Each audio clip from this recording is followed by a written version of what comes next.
Ontem eu estive em Passo Fundo e tive a honra de saudá-los como senadores competentes e dedicados do Estado do Rio Grande do Sul, na abertura de um congresso, segundo Congresso Ibero-Americano de Saúde, Estética e Bem-Estar, com a presença de brasileiros, de espanhóis e portugueses. Um congresso que discutiu também saúde pública no nosso país.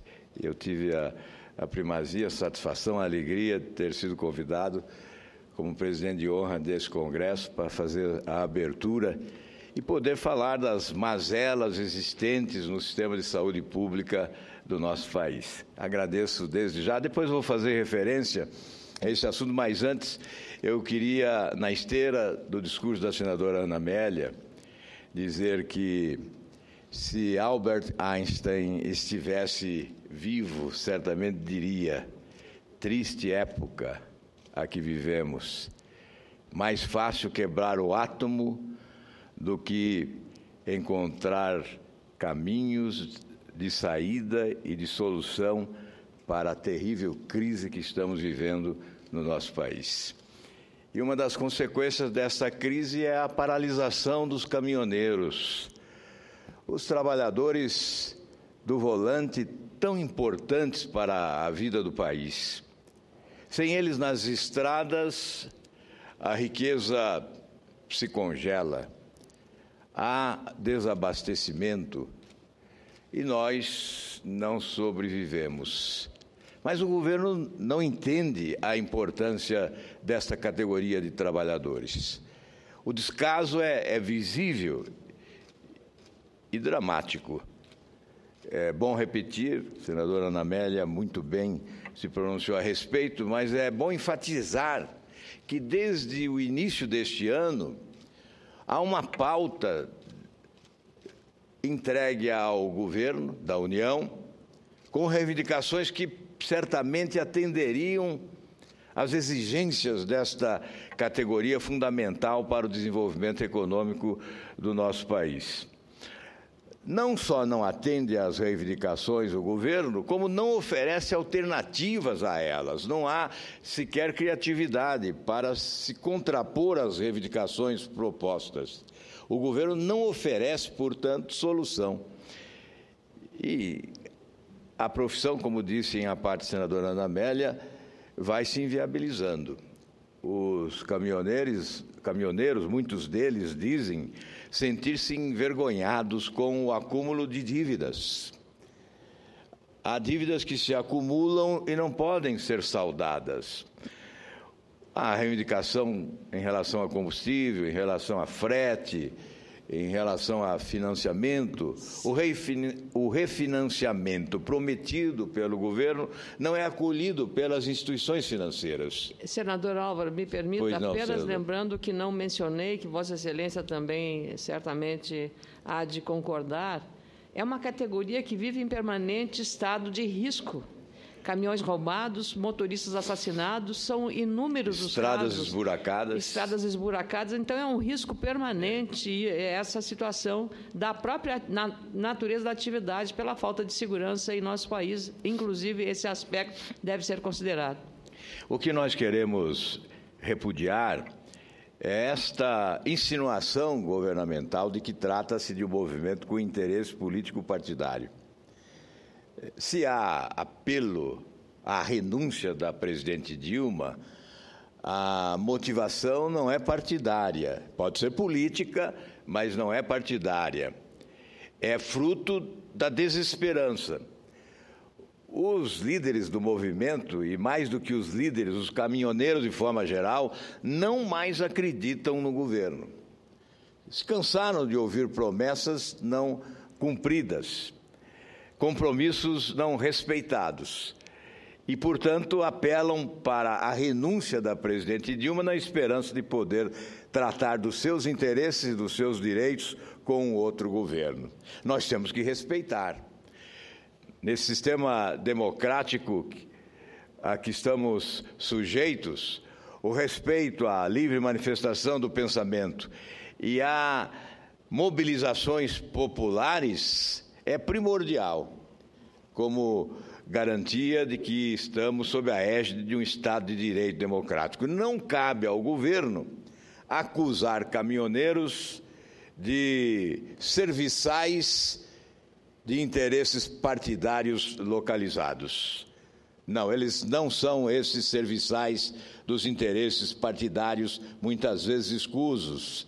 Eles estão na luta pelos seus direitos, estão nas estradas, paralisando o trânsito, porque desesperançados não encontram alternativa de diálogo que possa resultar em sucesso para seus pleitos, para as suas reivindicações. Estamos mais uma vez aqui para manifestar inteira solidariedade. Estamos mais uma vez aqui para manifestar a nossa compreensão. É evidente que reconhecemos há prejuízos para terceiros, a economia sofre consequências, há risco de abastecimento, de desabastecimento, há o risco também de falta de combustíveis. Enfim, os prejuízos são inevitáveis, mas nós temos que compreender o drama vivido por esses trabalhadores do volante que percorrem as estradas do nosso país, transportando a nossa riqueza. O resultado do trabalho daqueles que produzem. E eu lamento profundamente que o governo não tenha essa sensibilidade de acolher. Estiveram na semana passada, não foram recebidos por quem gostariam de ser recebidos no governo. Acabaram se entendendo com o ex-ministro Miguel Rossetto, que os atendeu rapidamente, com pressa, sem o necessário cuidado, segundo eles. Tenho conversado nos últimos dias com alguns líderes desse movimento, com Ivar Schmidt, por exemplo, do Paraná, que, em entrevista ao jornal O Globo, rechaçou a hipótese de movimento com interesse político partidário e fez, inclusive, referência ao esforço realizado para um entendimento com o governo, a fim de que se evitasse essa mobilização nas estradas do país. Enfim, a nossa solidariedade a todos eles. Mas eu quero também, senhor presidente Theomário, fazer referência a esse segundo Congresso Ibero-Americano de Saúde, Estética e Bem-Estar, realizado na cidade de Passo Fundo, no estado do Rio Grande do Sul, do nosso ilustre companheiro Paulo Paim. Passo Fundo, aliás, é uma cidade referência em assistência à saúde, não só em assistência à saúde, mas também referência no ensino, com instituições de curso superior fundamentais para oferecer ao mercado profissionais extremamente qualificados para atender a saúde da população. Nosso agradecimento aos organizadores desse congresso, à professora Ivone Moser, que presidiu o comitê científico, e ao professor Marcelo, que presidiu o congresso. Tive a oportunidade de abordar nesse congresso a crise da saúde pública brasileira, ou o caos da saúde pública no nosso país. E há uma frase significativa, faço questão sempre de trazê-la no início das minhas observações em matéria de saúde pública, que está escrita e já é uma frase histórica no meu estado, o Paraná, nas paredes da Secretaria de Saúde: a saúde do povo é a suprema lei. É um contraste com a realidade vivida nesse país, o que explicita esta frase. O que temos não é a suprema lei em matéria de saúde pública, é o caos, é a tragédia administrativa, é a consagração da incompetência de quem governa. O Banco Mundial, há alguns anos, realizou um estudo de profundidade sobre esse caos da saúde brasileira e constatou que, se há falta de recursos, não é esta a causa maior dessa tragédia. A causa é a ausência de planejamento, gerenciamento incapaz e corrupção. Aliás, corrupção com o dinheiro da saúde, senador Theomário. Quem rouba o dinheiro da saúde comete 2 crimes: o crime de roubo e o crime de assassinato, porque há pessoas que morrem vítimas da ausência de recursos para o atendimento eficaz nos hospitais desse país. Quantas delas amontoadas em corredores à espera da assistência que não chega, porque antes chega a morte. Trata-se, portanto, de crime hediondo, horroroso crime hediondo. Verdadeiros assassinos são os ladrões do dinheiro da saúde pública no nosso país. O Banco Mundial é quem atesta, não é a oposição. O Banco Mundial atesta que há desperdício e a má aplicação dos recursos públicos no serviço de saúde do nosso país. Aliás, a escritora Lia Luft, do Rio Grande do Sul, em artigo recente, ela disse que indagou de um médico sobre o diagnóstico a respeito do que ocorre no nosso país e perguntou: é infecção ou é virose? E o médico respondeu: falência múltipla de órgãos. É o que está ocorrendo com o Brasil em crise nesse momento. Em meio a esse caos reinante na saúde pública do Brasil, o Ministério da Saúde se tornou a vedete no balcão de negócios nesse loteamento recente dos cargos públicos realizado pela presidente Dilma na esperança de salvar o seu mandato. Fez a contabilidade dos votos na Câmara dos Deputados e a consequência foi a distribuição ou a redistribuição de ministérios e cargos do seu governo. O Ministério da Saúde foi entregue ao partido maior, ao PMDB, e não a um especialista que pudesse, com competência, organizar o serviço público de saúde no nosso país.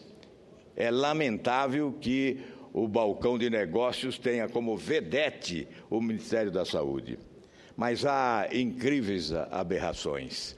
Em matéria de investimentos, nos últimos meses nós tivemos uma redução de 13 bilhões de reais.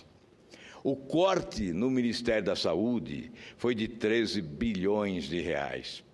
O segundo maior corte na esplanada dos ministérios. 32%, portanto, de recuo na aplicação dos recursos, 32% a menos. E para o orçamento do próximo ano, 2016, já se cogita um corte de mais de 3 bilhões e 800 milhões de reais. É por isso que 90% da população brasileira, segundo o Instituto Datafolha, é uma população insatisfeita com o serviço oferecido, com os padrões do serviço de saúde pública oferecido no nosso país. E o martírio daqueles que se utilizam dos postos de saúde? É verdadeiro martírio. Os postos de saúde é mais uma face cruel desta realidade dramática. 52% dos postos de saúde no nosso país, segundo pesquisa do Tribunal de Contas da União, não tem o negatoscópio, aquelas máquinas luminosas que o médico usa para ver o raio-x. E o que é mais grave, 29% não tem estetoscópio. Outros 32% dos postos de saúde falta aparelho para medir pressão. 32% desses postos de saúde não tem sequer aparelho para medir pressão. E de cada 4 postos pesquisados, 1 não tem esterilização de materiais. E agora vamos para os hospitais. os pós-saúde, encarregados do primeiro atendimento, muitas vezes acolhendo pessoas que chegam desesperadas, não possui equipamentos para serviços básicos de atendimento à saúde da população. 81% dos hospitais SUS estão com déficit de médicos e enfermeiros. 56% com déficit de medicamentos e ataduras. Faltam medicamentos e ataduras em 56% dos hospitais SUS no Brasil. São números e percentuais apresentados pelo Tribunal de Contas da União. Faltam equipamentos, inclusive equipamentos fundamentais como monitores e ventiladores pulmonares. E, em razão da falta desses equipamentos, há o bloqueio de leitos hospitalares em 77% dos hospitais públicos do país. As salas de emergência estão superlotadas em 64% dos hospitais. 64% dos hospitais. Com as salas de emergência superlotadas, com pessoas amontoadas em corredores, sofrendo dores agudas e desesperançadas, implorando por um atendimento que não chega. Onde está a sensibilidade de quem governa o país? Não há humanidade, porque, sem dúvida, certamente nós teríamos uma postura diferente de quem governa, conferindo prioridade a um setor essencial para a humanidade, que é a da saúde. Entre os bens da sociedade, este é o primeiro. É preciso que a população tenha acesso aos bens da sociedade, como saúde, educação, transporte, emprego e salário digno. Mas a saúde é fundamental e o governo deveria colocar em primeiro lugar. Entre 2010 e 2013, 11.500 leitos hospitalares deixaram de existir no Brasil. Isso corresponde a 3,2% do total.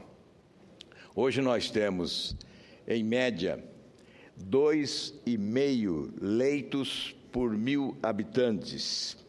Na Europa, 5,3. Aqui, 2,5. Na Europa, 5,3. E na OCDE, nos países ligados à OCDE, 4,8. Portanto, nós estamos atrasados. Nós estamos numa situação caótica.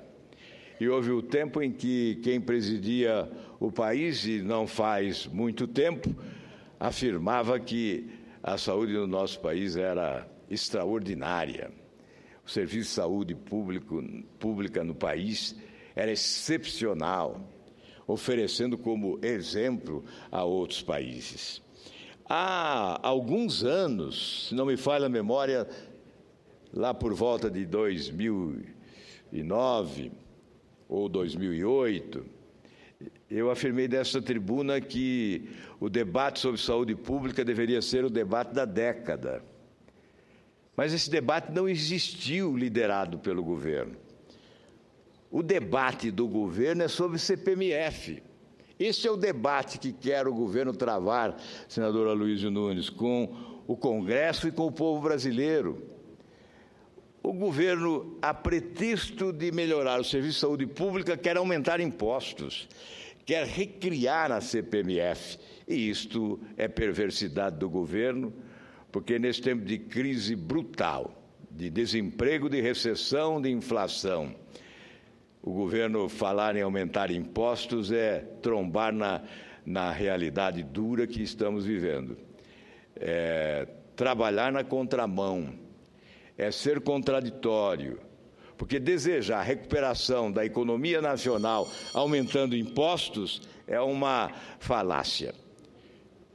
Portanto, nós viemos à tribuna nesta segunda-feira para esse protesto em nome de caminhoneiros e, sobretudo, ao final, para esse lamento em nome das famílias brasileiras tratadas com descaso pelo governo num setor fundamental que é o da saúde pública.